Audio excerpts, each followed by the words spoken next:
በስመ አብ ወወልድ ወመንፈስ ቅዱስ አሐዱ አምላክ አሜን።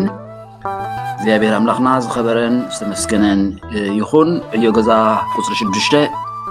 ብስጋ መፀ ብስጋ ኣይመፀን ዝብል ኣርእስቲ ተዋሂብኩም ሰሪሕኩሞ ብፅሑፍ ድማ ተዳልዩ ስለ ዘሎ ንዕኡ ከተንብብዎ ከተባብዓኩም ይደሊ። ሎማዓንቲ ንጅምሮ ትምህርቲ ንሱ እዩ ምስጢረ ስጋዌ ዝብል ካብ ወንጌል ዮሐንስ ምዕራፍ 1 ፍቅዲ 1 ክሳብ ፍቅዲ 14 ዘሎ እቲ ሓሳብ ካብኡ እዩ ዝውሰድ ብቐንዱ ማለት እዩ መበገሲኡ።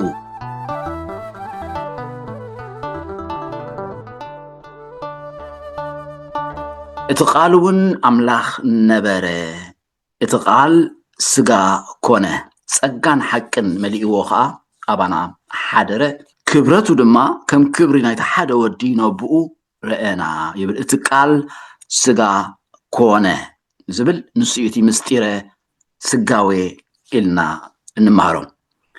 ቃል ስጋ ኮነ ዝብል ኣብ ኣምሓርኛ ኣብቲ ናይ እንግሊዝኛ ናይ ኪንግ ጄምስ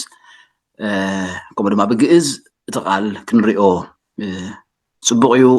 ብዝተፈላለዩ ቋንቋ ዝያዳ ዕምቆት ዝያዳ ርድኢት ይሕድረልና ስለ ዝኾነ ማለት እዩ። ስለዚ ቃል ስጋ ኮነ ዝብል ዘሎ ኣብቲ ናይ ኣምሓርኛ ቃልም ስጋ ሆነ ይብሎ። ኣብ ናይ እንግሊዝኛ ድማ and the word was made flesh። ኣብ ግእዝ ከዓ ወውእቱ ቃል ስጋ ኮነ ይብል። ስለዚ ታብ ስጋዌ ትብል ቃል ካብዚኣ እያ ትርከብ። እቲ ቃል ስጋ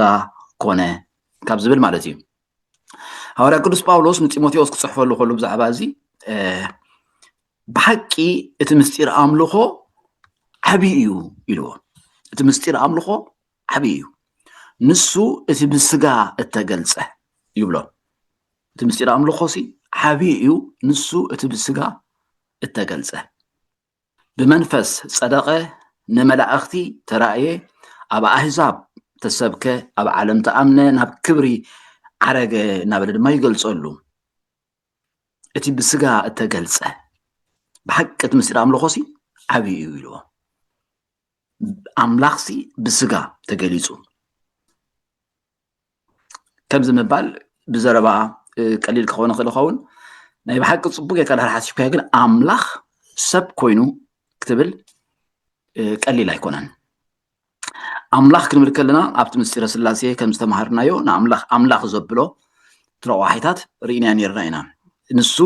ገባሬ ሰማያት ወምድር ፈጣሪ እዩ፣ ዝረአን ዘይረአን ኩሉ ዝፈጠረ እዩ ኣምላኽ። ኣምላኽ ዘለዓለማዊ እዩ፣ መጀመርታ የብሉን።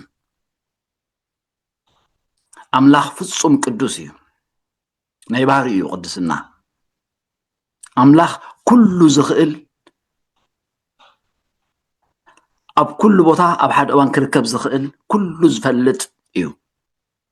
ሰብ ከዓ ከምኡ ይኮነን። ሰብ ፍጡር እዩ ክጅመር ከሎ፣ ሰብ ግዝያዊ እዩ፣ መዋቲ እዩ፣ መጀመርታ ኣለዎ፣ መዋቲ ድማ እዩ። ሕጂ ሓጢኣት ምስ መፀ ሰብ ድኹም እዩ፣ ሓጢኣተኛ እዩ። ሰብ ውሱን ዓቕሚ ጥራይ እዩ ዘለዎ፣ እግዚኣብሔር ኩሉ እዩ ዝኽእል። ሰብ ኣብ ሓደ ቦታ ኣብ ሓደ እዋን ኣብ ሓደ ቦታ ጥራይ ክህሉ ዝኽእል፣ እግዚኣብሔር ግና ኣብ ሓደ እዋን ኣብ ኩሉ ቦታ ምሉእ እንተበኩለሄ እዩ፣ ኣብ ኩሉ ኣሎ። ስለዚ እንታይ ኢና ንብል ዘለና እቲ ኣምላኽ ንሱ ብስጋ ተገሊፁ ሰብ ኮይኑ ምባል ዓብይ ምስጢር ስለ ዝኾነ ጳውሎስ እንታይ ኢልዎ? እቲ ምስጢር ኣምልኾ ዓብይ እዩ ኢሉ። ሰብ ኮይኑ ክንብል ከለና ሲ ሰብ ወይ ከዓ ስጋ ኮነ ክንብል ከለና እቲ ስጋ ዝብል ቃል ኣብ መፅሓፍ ቅዱስ ብኸመይ ከም ዝጥቀመሉ ገለገለ ጥቕስታት ክንርኢ ኢና። ኣብ ትንቢተ ኢሳይያስ ምዕራፍ 4 ፍቅዲ 5 ኣፍ እግዚኣብሔር ተዛሪቡ እዩ እሞ ክብሪ እግዚኣብሔር ክግለፅ ኩሉ ስጋ ከዓ ሓቢሩ ክርእዮ እዩ። ኩሉ ስጋ ሓቢሩ ክርእዮ እዩ፣ ኩሉ ሰብ ማለት እዩ። ኩሉ ስጋ ኣብኡ ኣብቲ ምዕራፍ እቲ ፍቅዲ 6-9 ስጋ ዘበለ ኩሉ ሳዕሪ እዩ፣ ኩሉ ክብሩ ከዓ ከም ዕምበባ መሮር እዩ። ትንፋስ እግዚኣብሔር ነፊስዎ እሞ ሳዕሪ ይነቅፅ፣ ዕምበባ ይቕምስል፣ ብሓቂ እቲ ህዝቢ ሳዕሪ እዩ ይብሎ። سجا زبل كله انت إلو سعريو مالت مواتيو زي السجا هم الكلمات هم صحف قدس سب مالتي مواتي مالتي أب وانجيل ماتيوس ملف عسرت تشعت فقد حمشتكم لما أريد فترتون كمان نريو سب أي نبون نديون يحدق من سبيتو خاي طبق كلت يوم كأنت يخوني لهم حد السجا يخونوا بيت سب يخونوا حد السجا يخونوا زفلا زي بقولهم مالتي ስለዚህ አጽመ ስጋና እዩ ስጋና እዩ ቤተሰብና እዩ ብመውስቦ ስጋ ሓደ ትኸውን ሓደ አካል ትኸውን ስለዚህ ሓደ ስጋ ይኾኑ ሓደ ቤተሰብ ሓደ ስድራ ይኾኑ ሓደ ቤት ይኾኑ ካልእ ድማ ኣብ መጽሓፍ ቅዱስ ከም እንሪኦ ንስጋ ዝገልጸሉ አንጻር መንፈስ ከም ዝኾነ ዝወደቐ ባህሪ ሰብ ከም ዝኾነ ብፍላይ ሮሜ ምዕራፍ 8 ገላትያ ምዕራፍ 5 ሐዋርያ ጳውሎስ ብብዝሕ ዝጥቀመሉ ነዚ ቃላት እዚ ስጋውያን ዘበሉ ናይ ስጋ እዮም ዝሓስቡ መንፈሳውያን ግና ነቲ ናይ መንፈስ እዮም ዝሓስቡ ኢሉ ኣብ ሮሜ ምዕራፍ 8 ወደ 5 ስጋውያን ክብል ከሎ አንጻር መንፈስ ዝኸይድ አካይዳ ከምቲ ነገርና ማለት መንፈስ አንጻር ስጋ ስጋ ድማ አንጻር መንፈስ ይዝምነ ከም ዝበሎ ኣብ ገላትያ ምዕራፍ 5 እቲ ግብሪ ስጋ ጉሁድ እዩ ንሱ ከዓ ኢሉ መንዝር ርክሰት ዕብዳን ኣምልኾ ጣዖት ናብለ ይዝርዝሮ ማለት እዩ ስለዚ ስጋ ውዱቕ ባህሪ ይወክል እዩ ስጋ ንቤተሰብ ሓደ ምዃን ሓደ ስጋ ምዃን ይወክል እዩ ስጋ ዝብል ቃል መዋቲ ንዝብል ይወክል እዩ ስጋ ማለት ድማ ሰብ ማለት ከዓ እዩ ስለዚ እቲ ቃል ስጋ ኮነ ክንብል ከለና መዋቲ ሰብ እቲ ባህሪ ዘለዎ ንሱ ሒዙ ተረኽበ ማለት እዩ ስለዚ ዓብይ ምስጢር ዝኸውን ኣብቲ ስጋ ዝብል ደቂ ሰባት ብዙሕ ኣረኣእያታት ኣለዎም ኣብ ዘመናት ሙሉእ ዝተረኣየ ክንሪኦ ኢና ክልተ ጥርዚ ነቲ ኣረኣእያ ግን እንታይ እዩ ስጋ ቤተ መቅደስ ኣምላኽ እዩ እዚ መጽሓፍ ቅዱሳዊ ትምህርቲ እዩ መጽሓፍ ቅዱሳዊ ኣረኣእያ እዩ ስጋ ማሕደር እግዚአብሔር ቤተ መቅደስ እግዚአብሔር እዩ ገለ ካልኦት ዝብልዎ ግና ንስጋ ከም እኩይ ከም ቤት ማእሰርቲ ከም መቃብር ገይሮም ዝገልጽዎ ድማ ኣለዉ ንሳቶም እንታይ ዓይነት ከም ዝኾነ ቁርብትን ክፋቢልና ክንሪኦ ኢና ምክንያቱ ስጋዊ ክንመሃር ከለናስ እቲ ስጋ ዝብል ኣረኣእያ ከነፅንዖ ስለ ዝግባአና እዩ ናይ ፕላቶ ትምህርቲ ፕላቶኒክ ዝበሃል ኣረኣእያ ንስጋ ቤት ማእሰርቲ ወይ ከዓ መቃብር ናይ ነፍሲ ኢሉ እዩ ዝገልጾ ነፍሲ እታ ብርሃን ዝኾነት ኣብ ብነፃነት እትነብር ዝነበረት ኣብ ስጋ ምስ ኣተወት ግና ትቕየድ ስጋ የኣስራ ልክዕ ከም ቤት ማእሰርቲ ይኾና ማለት እዩ ከም ድላያ ከይትንቀሳቐስ ከም ድላያ ከይትግለፅ ከም ድላያ ከይትደምቕሲ እቲ ስጋ የዳኽማ ስለዚ ንስጋ እንታይ እዩ ዝሪኦ ከም ትሑት ንነፍሲ ዘዳኽም ከም ዘይንጹህ ገይሩ ይሪኦ ንስጋ ማለት እዩ እታ ነፍሲ ኣብ ውሽጢ ኮይና ሓርነት እናደለየት ሰላም እናደለየት ብርሃን እናደለየት ከምኡ ንኸይትኸውን ግና ሓጊቱ ዝሕዛ ከም ቤት ማእሰርቲ ዝኣስራ ዝቕይዳ ስጋ እዩ ዝብል ናይ ፕላቶኒክ ኣረኣእያ ፕላቶ ዝምሃሮ ትምህርቲ እቶም ደቂ መዛሙርቱ ዝሰዓብዎ እቲ ቤት ትምህርቲ እቲ ከምኡ ዝምህር ማለት እዩ ስለዚ ክትመውት ከለኻ ሓራ ትወፅእ እታ ነፍስኻ ማለት እዩ ንስጋ ከም ቤት ማእሰርቲ ገሊፁ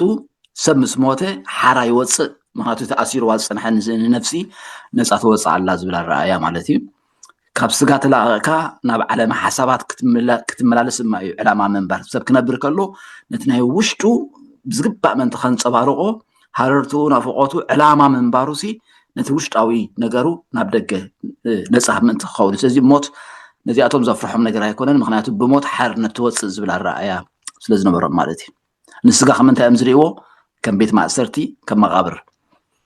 ካልእ ኣረኣእያ ድማ ስቶይክ ዝበሃል እዚ ከዓ ካልእ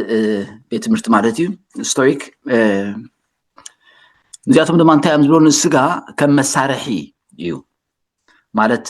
ከምቲ ዝተባሃለ ቤት ማእሰርቲ ወይ ርኩስ ወይ ገለገለ ዘይኮነሲ ወላ ሓንቲ ንዕኡ ተገዳስነት ከይሃቡ መሳርሒ እዩ እቲ ስጋ ዘሎ እቲ ቀንዲ ኣብ ውሽጢ ኣሎ እቲ ስጋ ድማ መሳርሒ እዩ ስለዚ ነቲ ክትነብር ከለኻ ዕላማ ሂወት ንስጋ ብስነ መጎት ብሪዝን ምቁፅፃር ማለት እዩ ቁኑዕ ኣይኮነን ኢልካ ከምዚ ራሽናላይዝ እናገበርካ እንዳሓሰብካ ዝኸውን ነገር እንዳሓሰብካ ክኸውን ዝግብኦ እናገበርካ ክትነብር ስጋ ግና መሳርሒ እዩ ጥራይሎም ይሓስቡ ማለት እዩ ከምቲ ቤት ማእሰርቲ መቃብር ገይሎም ዘይኮነሲ ከምዚ ወርሓንቲ የብሉን መሳርሒ ጥራይ ክትጥቀመሉን ዝኽኣልካ ኣብቲ ዝተጠቐምካሉ መዓላ ዝውዕል ኢሎም ዝሓስብዎ ማለት እዩ ከምኡ ዝብል ኣረኣእያ ዘለዎም እዮም ድሕሪ ሞት ስጋ ናብ መሬቱ ይምለስ እቲ ናብ ባእታታት ተፈጥሮ ኢሎሞ ዘለዉ እንታይ ማለት እዩ ኣርባዕቱ ጠባይኣ ፍጥረቱ ለኣዳም ምሽ ንብል ዘመሬት ወማይ ዘነፋስ ወእሳት እዚ ናብዘን ኣርባዕተ ነገራት ነናብቲ ክስታዩ ይምለስ ይብተን ይጠፍእ ማለት እዩ እዚ እቲ ናይ ህይወት ኢሎም ይገልፅዎ ነቲ ስጋ መጽሓፍ ቅዱሳዊ ኣረኣእያት ዘገድሰና ንሱ እዩ መጽሓፍ ቅዱሳዊ ኣረኣእያ ናይ ስጋ ኸ እንታይ እዩ ንስጋ መጽሓፍ ቅዱስ ክገልጽ ከሎ እግዚኣብሔር ከዓ ንሰብ ካብ ሓመድ ምድሪ ገበሮ ኣብ ኣፍንጫኡ እስትንፋስ ህይወት ኡፍ በለሉ ሞ እቲ ሰብ ከዓ ህያው ነፍሲ ኮነ ይብሎ ስለዚ ውሁድ ኣካል ከም ዝኾነ ካብ ሓመድ ምድሪ እስትንፋስ ከምኡ ድማ ህያው ነፍሲ ኮነ ስለዚ ውሁድ ኣካል ከም ዝኾነ እግዚኣብሔር ክሓድረሉ ብፍላይ ሓድሽ ኪዳን ከዓ ኣብኡ ማሕደሩ ክገብር ዝፈተወ መቕደሱ ዝገበሮ ቤተ መቅደስ ኣምላኽ ከም ዝኾነ እዩ መጽሓፍ ቅዱስ ዝምህር ስጋ ብሓጢኣት ዝወደቐ እኳ እንተኾነ ግና ኸ ክፍጠር ከሎ ክቡር እዩ ምስ ዳሓነ ብጎይታና ኢየሱስ ክርስቶስ ድማ ናብ ክብረቱ ይምለስ ስጋ ዕላማ ህይወትና ሕጂ ንምንታይ እዩ ብስጋኹም ንኣምላኽ ኣኽብርዎ ከም ዝተባሃልና ብህይወት ክትነብር ከለና ንስጋና ህያውን ንኣምላኽ ባህ ዘብልን መስዋእቲ ጌርና ከነቕርቦ ናይ እግዚኣብሔር ቤተ መቅደስ ጌርና ከነቕርቦ ክንሕልዎ ከም ዝግባአና መጽሓፍ ቅዱስ ዝምህሮ ነገር እዩ ስጋ ምስ ሞተ ሓደ መዓልቲ ብትንሳኤ ክትንስእ እዩ ተሓዲሱ ክትንስእ እዩ ሕጂ ብመዋቲ ይቕበር ዳሕራይ ግን ብዘይመውት ይትንስእ ብዝብስብስ ይቕበር ግናኸ ብዘይብስብስ ይትንስእ ብስጋዊ ብምድራዊ ነገር ይትንስእ ሓግን ብሰማያዊ ስጋ ሒዙ ይትንስእ ስለዚ ስጋ መጽሓፍ ቅዱሳዊ ኣረኣእያ እንታይ ቤተ መቅደስ ኣምላኽ ከም ዝኾነ ውሁድ ኣካል ከም ዝኾነ ክቡር ከም ዝኾነ ኣብ ቅድሚ እግዚኣብሔር እንተኾነ ግና ብሓጢኣት እኳ እንተወደቐ ማለት እዩ ኣብዚ ምድሪ እዚ ክንነብር ከለና ድማ ብስጋና ንኣምላኽ ከነኽብሮ ከም ዝግባእ እቲ ናይ መጨረሻ ድማ ሰብ ምስ ሞተ ሞይቱ ኣይተርፍን ስግኡ ሓደ መዓልቲ ብክብሪ ክትንስእ ምዃኑ ንኣምኖ እምነት እዚ ድማ እቲ ኣረኣእያ ማለት እዩ ካልእ እዚ ናይ ኖስቲካዊ ኣረኣእያ ክንትንክፎ ኣድላይ እዩ ምክንያቱ ሃዋርያት እናነበሮ ከለዉ እውን መልእኽቲ ዮሃንስ ነዚ መልእኽቲ ነዚኦም ሰባት ዝተፃሕፈ እዩ ናይዚኦም ኣረኣእያ ኣብ ዘመን ሃዋርያት እውን ዝነበረ ስለ ዝኾነ ካብ ሽዑት ሕዚ ዝነበረ ኣረኣእያ እንታይ እዩ ዝመስል ኣረኣእዮም ክንፈልጦ ፅቡቅ እዩ ሃዋርያ ዮሃንስ ኣብ ቀዳማይ መልእኽቱ ኣብ ካልኣይ መልእኽቱ እውን ብዛዕባ እዚኦም ይዛረብ እዩ ኣብ ቀዳማይ መልእኽቲ ዮሃንስ ምዕራፍ 4 ፍቅዲ 2-3 ኢየሱስ ክርስቶስ ብስጋ ከም ዝመፀ ዘይእመን ኩሉ ካብ ኣምላኽ ኣይኮነን ዝበለሉ ምክንያት ነዚ ኖስቲካዊ ትምህርቲ ንምቅዋም እዩ ኖስቲክ ስጋ ብባህሪኡ እኩይ እዩ ዝብል እምነት እዩ ዘለዎም ስጋሲ ብኣምላኽ በቲ ኣምላኽ ብርሃን ዘይኮነሲ በቲ ድሚዩጅ ዝብልዎ ካልኣይ ደረጃ ዘለዎ እኩይ ኣምላኽ ዝተፈጥረ እዩ ዝብል ኣረኣእያ ስለ ዘለዎም ሰብ ኣብ ውሽጢ እኩይ ስጋ ተሓቢኡ እቲ መለኮታዊ ብልጭታ ኣብ ውሽጢ ኣሎ ድሕነት ማለት ከዓ እቲ መለኮታዊ ብልጭታ እቲ ኣብ ውሽጢ ዘሎ ንሱ ካብቲ ረሳሕ ዝኾነ ስጋ ተላቂቑ ናብቲ ዝነበሮ ናይ ክብሪ ቦትኡ ናብ ብርሃን ክምለስ ከሎ እዩ ዝብል ኣረኣእያ ኣለዎም ስለዚ ስጋ እንታይ እዮም ዝብልዎ ብባህሪኡ እኩይ እዩ ስለዚ ከምኡ ንሕራእ ኮይኑ ከዓ ኣምላኽ ከመይ ገይሩ ነዚ እኩይ ስጋ እዚ ይለብሶ ክርስቶስ ስጋ ዝለበሰ ጥራይ ደኣ ዝመስል ነይሩ እምበር ብሓቂ ስጋ ኣይለበሰን ስጋ ኣይነበሮን ግናኸ ከም ፅላሎት ወይ ከም ምትሃት እዩ ነይሩ ዝብል ኣረኣእያ ትምህርቲ ብስጋ ኣይመፀን ዝብል ሰረተ እምነት ነይርዎም ነዚ ድማ ሃዋርያ ዮሃንስ ክምክቶ ከሎ ኣብቲ መልእኽቱ ንሪኦ ስለዚ እቲ ኣረኣእያ ናይ ኖስቲክ እንታይ ምዃኑ ክንፈልጦ ፅቡቅ እዩ ስጋ ርኩስ እዩ ስጋ እኩይ እዩ ዝብል እምነት ዘለዎ ኣረኣእያ እዩ ማለት እዩ ኖስቲካውያን ንስጋ ስለ ዝፀልእዎ ኣብ ክልተ ጫፍ ይበፅሑ ነይሮም እቲ ሓደ ምሕራም ማለት እዩ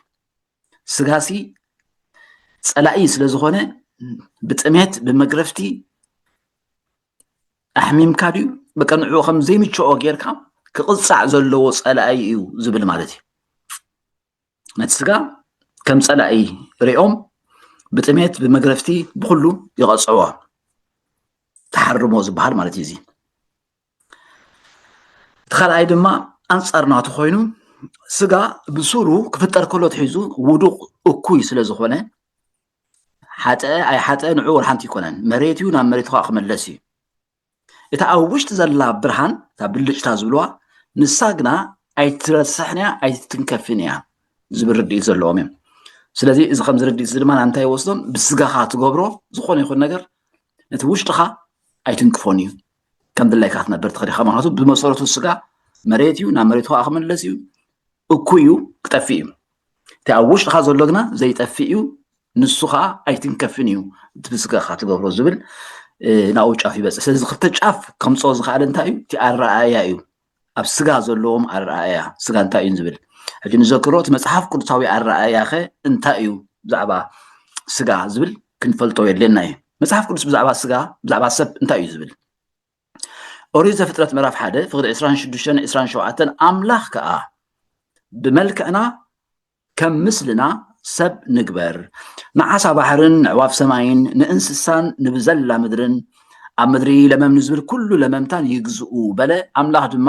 ብመልክዑ ሰብ ፈጠረ ብመልክዕ ኣምላኽ ፈጠሮ ተባዕታይን ኣንስተይትን ገይሩ ፈጠሮም ይብል እቲ መልክዕ ይደጋግመልና ኣሎ እግዚኣብሔር ብመልክዕና ከም ምስልና ሰብ ንግበር ከም ዝበለ ኦሪት ዘፍጥረት ምዕራፍ 2 ፍቅዲ 7 ድማ እግዚኣብሔር ኣምላኽ ከዓ ንሰብ ካብ ሓመድ ምድሪ ገበሮ ኣብ ኣፍንጫኡ ድማ ትንፋስ ሂወት ኡፍ በለሉ እሞ እቲ ሰብ ህያው ነፍሲ ኮነ ይብል ስለዚ ኣምላኽ ነቲ ስራሕ ከጠቃልሎ ከሎ ምዕራፍ 1 ፍቅዲ 31 ሰሪሑ ምስ ወደአ ንሰቡን ፈጢሩ ምስ ወደአ እንታይ ኢሉ ኣምላኽ ከዓ ዝገበሮ ዘበለ ኩሉ ረኣየ እንሆ ብዙሕ ፅቡቕ ኮነ ይብል ስለዚ ስጋ እግዚኣብሔር ዝፈጠሮ እግዚኣብሔር ክሪኦ ከሎ ምስ ፈጠሮ እንታይ ኢሉ ብዙሕ ፅቡቕ ኮነ ከምቲ ቶም ኖስቲክ ዝብልዎ እኩይ ርኩስ ገለ ዘይኮነሲ ፅቡቕ ኮነ ኢልዎ እግዚኣብሔር ድሓር ግን ሓጢኣት ኣትዩ ሓጢኣት ከዓ ንሞት ከም ዝወለዶ ንርኢ ኦሪት ዘፍጥረት ምዕራፍ 2 ፍቅዲ 17 ካብታ ፅቡቕን ክፉእን ተፍልጥኦም ግና ካብኣ ምስ እትበልዕ መዓልትስ ሞት ክትመውት ኢኻ እሞ ካብኣ ኣይትብላዕ ኢሉ ኣዘዞ ሞት ክትመውት ኢኻ መዓስ ካብታ ፅቡቕን ክፉእን ተፍልጥኦም እንተበሊዕካ ኦሪት ዘፍጥረት ምዕራፍ 3 ፍቅዲ 17 ከምቲ ንፈልጦ ምዕራፍ 3 በሊዑ እግዚኣብሔር ከምዚ ኢሉ ንኣዳም ከዓ ቃል ሰበይትኻ ስለ ዝሰማዕካ እሞ ካብኣ ኣይትብላዕ ኢለ ዝኣዘዝኩኻ ኦም ስለ ዝበልዓካ ናብታ ተፈጠርካላ ምድሪ ክሳዕ ትምለስ እንጌራ ብርሃፅ ገፅካ ክትበልዕ ኢኻ መሬት ኢኻ እሞ ናብ መሬት ድማ ትምለስ ክብሎ ከሎ ንርኢ ሮሜ ምዕራፍ 5 ፍቅዲ 12 ብሰሪ ሓደ ሰብኣይ ሓጢኣት ናብ ዓለም ኣተወ ብኡ ከዓ ብሓጢኣት ከዓ ሞት ኩላቶም ስለ ዝበደሉ ድማ ሞት ናብ ኩሉ ሰብ ሓለፈ ይብል ናብ ኩሉ ሰብ ሓለፈ ይብሎ ሮሜ ምዕራፍ 3:23 ኩሎም ሓጢኦም ክብሪ ኣምላኽ እውን ስኢኖም ይብልና ስለዚ ሓጢኣት ንሞት ከም ዝወለደ ንርኢ እግዚኣብሔር ንሰብ ኣኽቢሩ ብመልክዑ ብምስሉ ይፈጢርዎ ፅቡቕ ድማ ኢልዎ ምስ ተፈጠረ ሓጢኣት ግና ነገራት ከበላሽ ከሎ ንርኢ ኣለና ሰብ ንዝ ግን ብሰንኪ ሓጢኣት ተፈላለዮም እዚ ኣብ ስእሊ እውን ትርእይዎ ኣለኹም ኦሪት ዘፍጥረት ምዕራፍ 3 ፍቅዲ 23 ስለዚ ነታ እተፈጥረላ ምድሪ ምንቲ ከዓያ ድማ እግዚኣብሔር ኣምላኽ ካብ ገነት ኤደን ኣውፅኦ ኢሉ ተሰውጊጉ ሰብ ኣውፅእዎ ተፈላለዮም ትንቢተ ኢሳይያስ ምዕራፍ 59 ፍቅዲ 2-3 ንዓኻትኩምን ንኣምላኽኩምን ኣብ መንጎኹም ኮይኑ ዝፈላለየኩም ሲ ኣበሳኹም እዩ ከይሰምዓኩም ከዓ ኣብ ቅድሚኹም ገፁ ዘሕበኣልኩም ሓጢኣትኩም እዩ ኢሉ ዝፈላለየኩም እንታይ ኢልዎ ኣበሳኹም እዩ ከይሰምዓኩም ከዓ ኣብ ቅድሚኹም ገፁ ዘሕበኣልኩም ሲ ሓጢኣትኩም እዩ እዚ ኣብ መንጎ ሰብን ኣብ መንጎ ኣምላኽን ኣብ መንጎ ዝኣተወ ሓጢኣት ናብ ዓለም ምስ ኣተወ ሰብን እዝግን ተፈላለዮም عبيقاق تفتيرو مالتي دحر እግዚአብሔር ጽድቁ ዘርኢ መለክዒኡ ዘርኢ ሕጊ ንሰብ ሂቡ እግዚአብሔር ዝደልዮ ቅድስና እግዚአብሔር ዝደልዮ ናብራ እግዚአብሔር ከመይ ዝኣመሰለ ህይወት ክህልወና ከም ዝደሊ ዘርኢ መለክዒ ሕጊ ሂቡ ሮሜ ምዕራፍ 7 ፍቅዲ 2 እምበኣርሲ እቲ ሕጊ ኢልዎ ቅዱስ እዩ እቲ ትእዛዝ እውን ቅዱስን ጻድቕን ሰናይን እዩ ናይ እግዚአብሔር ቅድስና እዩ ዘንጸባርቕ እቲ ሕግታት ዝነግረና ሲ እቲ ዝለዓለ መለክዒ ጽድቂ ቅድስና እዩ ዝነግረና ቅዱስ እቲ ሕጊ ጻድቕ እዩ ሰናይ እዩ ኦሪት ዘሌዋውያን ምዕራፍ 18 እንታይ ይብል ፍቅዲ 5 ሕጋጋተይን ፍርድታተይን ሓልው እቲ ዝገብሮ ሰብ ብኡኡ ህያው ይኸውን ኣነ እግዚአብሔር ኢሉ እቲ ዝገብሮ ሰብ ንሕግታትን ፍርድታትን እግዚአብሔር ዝገብር ሰብ ብኡኡ ህያው ይኸውን ኣነ እግዚአብሔር ኢሉ ሮሜ ምዕራፍ 10 ፍቅዲ 5 ሙሴ ብዛዕባቲ ካብ ሕጊ ዝመጽእ ጽድቂ እቲ ዝገበሮ ሰብ ብኡኡ ብህይወት ክነብር እዩ እናበለ ይጽሕፍ እቲ ዝገብሮ ሰብ ሲ ብኡኡ ብህይወት ክነብር እዩ ገላትያ 3 ፍቅዲ 12 ድማ ሕጊ ካብ እምነት ኣይኮነን ግናኸ እቲ ዝገብሮ ብህይወት ክነብረሉ እዩ ኢሉ ለዚ ሕጊ መለክዕ ናይ ጽድቂ እዩ እቲ ዝለዓለ መለክዕ ናይ ጽድቂ ቅድስና እግዚአብሔር ዝደልዮ ዓይነት ህይወት ዘርእየና ሕጊ እዩ እንተ ገበርካዮ ብህይወት ትነብር ጸገም ግን እንታይ እዩ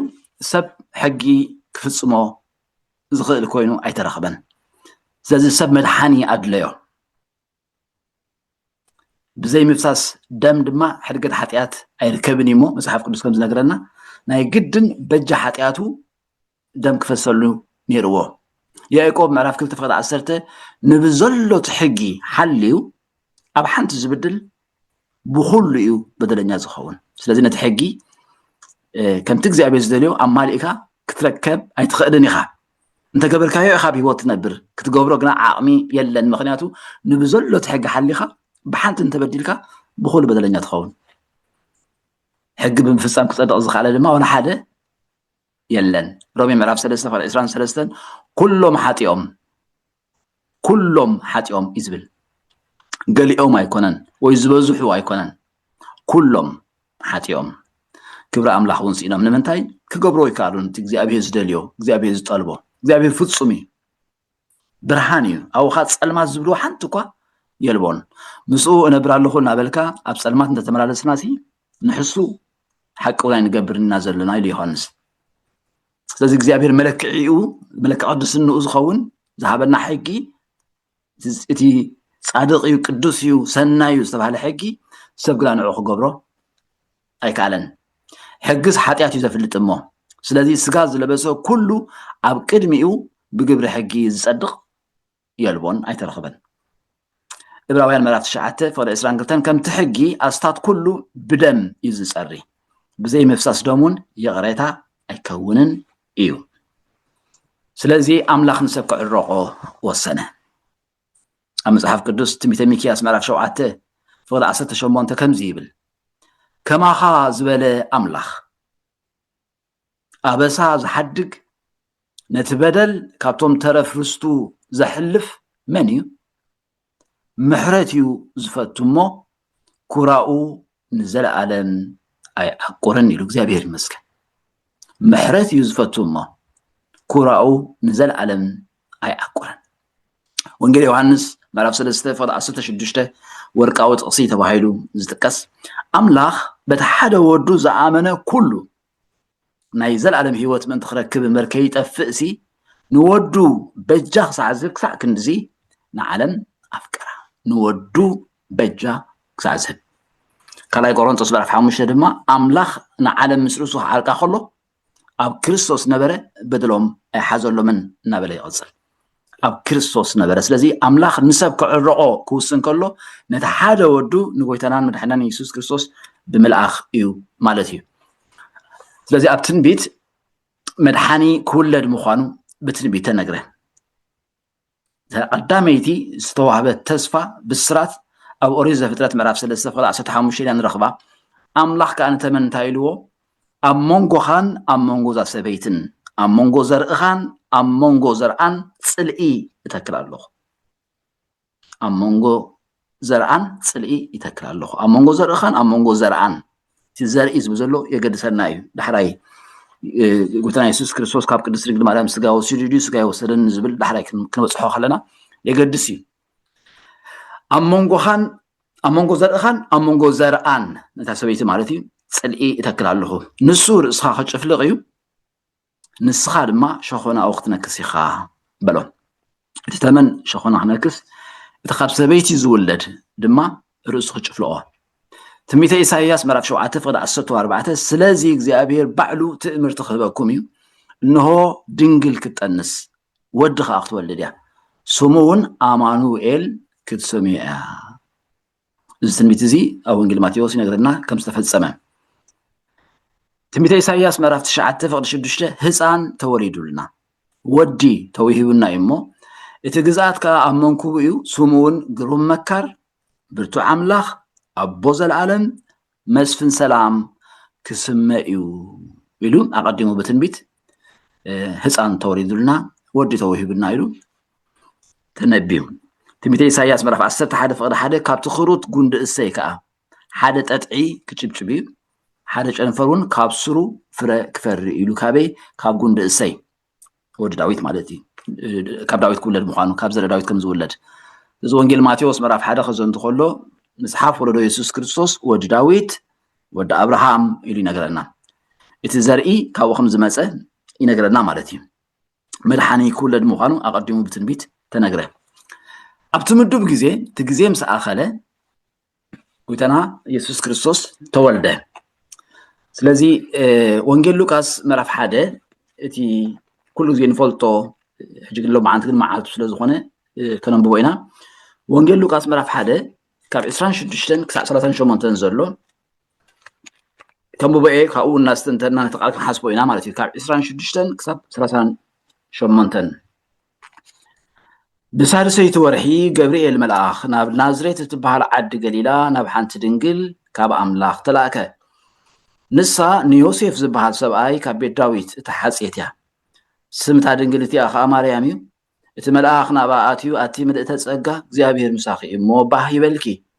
كاب أنستي بختي أخي بلا نسا مسرعيتو بتزرب أو سنبلت إذا خمزيز بلا سلامتاس انتا يكون يخون إلى حسبت اتملاخ كابلا مريم أبكر ما أملاخ تصقى رخيبك يخمو أي تفرهي إنه كتنسي ودون كتولدي سموخا يسوس كتسميو إخي نسو عبيك خون ودل علون كبهاليو እግዚአብሔር አምላክ ድማ ዝፋና አቡ ዳዊት ክህቦ እዩ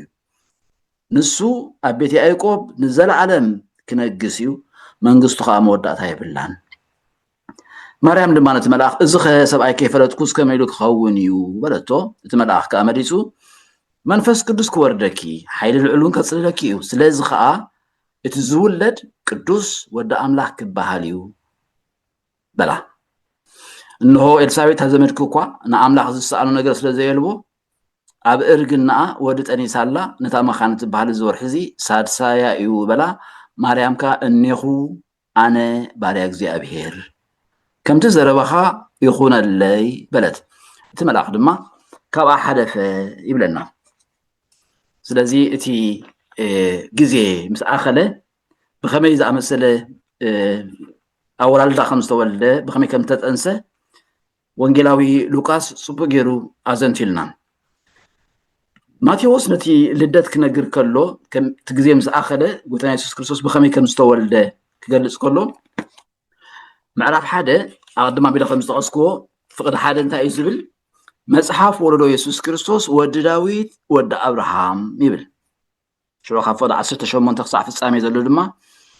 ልደት ኢየሱስ ክርስቶስ ከምዚ እዩ ኣዲኡ ማርያም ንዮሴፍ ተሓጽያ ኸላ ከይ ተራኸቡ ብመንፈስ ቅዱስ ጠኒሳ ተረኽበት ዮሴፍ ሕጹያ ጻድቕ ሰብኣይ ነበረ እሞ ብሕቡእ ክሓድጋ ሓሰበ እምበር ክገልጻ ኣይፈተወን ንሱ ዝሓስብ ከሎ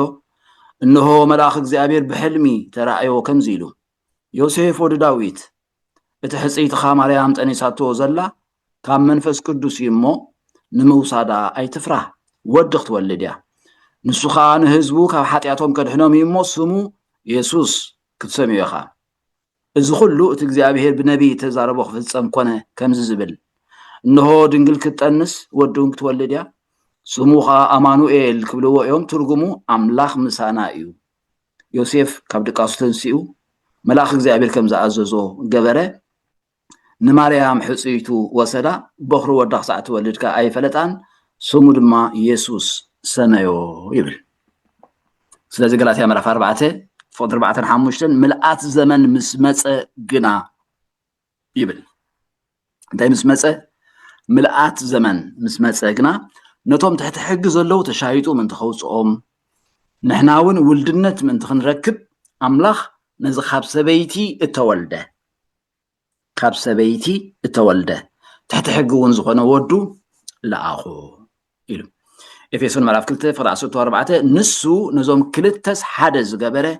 ነቲ ኣብ መንጎ ዝነበረ ከልካለ ቀፅሩን ዘፍረሰ ሰላምና እዩ ኢልዎ እግዚአብሔር ይመስገን ንምንታይ ከም ዝመፀ እግረ መንገድና እውን ንመሃሮ ኣለና ማለት እዩ ኣብቲ ምድብ ግዜ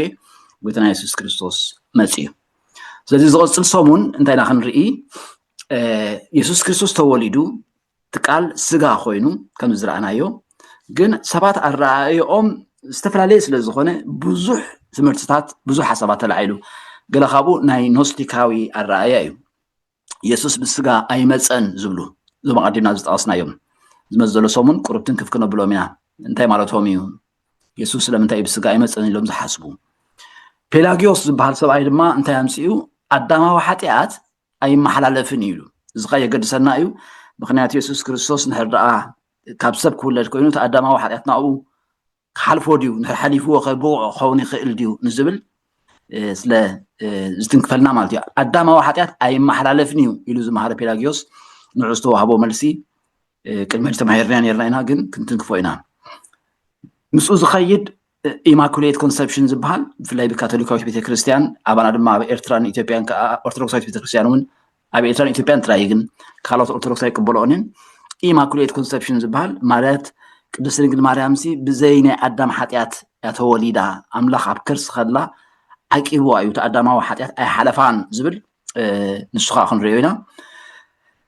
ድሕሪኡ ኣርዮሳዊ እዩ ኣርዮስ ዝለዓሉ ሓሳብ ድማ ኢየሱስ ወዲ ኣምላኽ ማዕረ ኣቦ ኣይኮነን ዝብል ትምህርቲ ዝመሃሮ ከምኡ ድማ ድሕሪኡ ዝመፁ ንፍቂ ኣርዮሳዊ